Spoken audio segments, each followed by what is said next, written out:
Yes. Bonjour et bonsoir.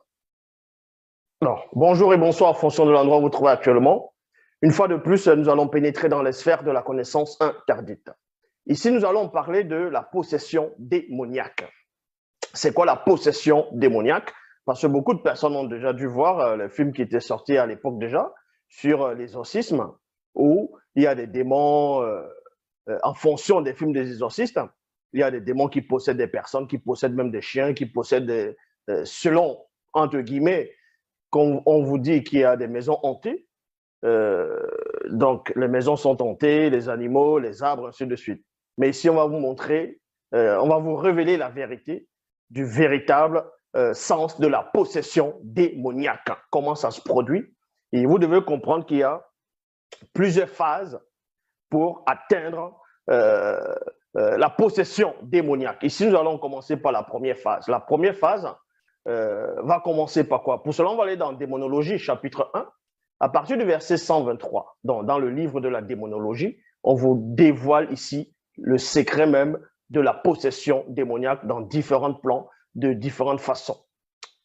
Dans le verset 123, il est dit ici, on ne peut parler ou révéler de quelle manière se déroule une possession démoniaque sans faire allusion à l'exorcisme.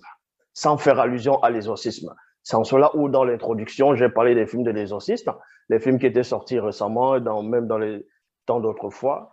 L'exorcisme, c'est quoi? Ce sont des rituels dont on va invoquer les démons pour les faire sortir, pour les extraire des corps des possédés. Donc, il y a plusieurs formules. Donc, pour cela, comme je dis, on ne peut pas parler du thème de l'exorcisme, non, parler de la possession démoniaque sans parler de l'exorcisme. Et certains pensent que l'exorcisme a commencé seulement chez les catholiques. Non, l'exorcisme existait déjà bien longtemps, même au temps des initiés, mais qui ne portait pas le nom d'exorcisme, qui n'avait rien à voir avec les cérémonies, les rituels, on va dire, catholiques de l'Église romaine. Donc, dans Démonologie, chapitre 1, verset 123, à partir du verset 123, on ne peut parler ou révéler de quelle manière se produit une possession démoniaque sans faire allusion à l'exorcisme.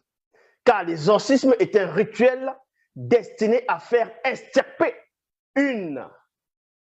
c'est-à-dire un ou une démon ou une entité spirituelle déchue qui n'est point un démon, qui n'est point un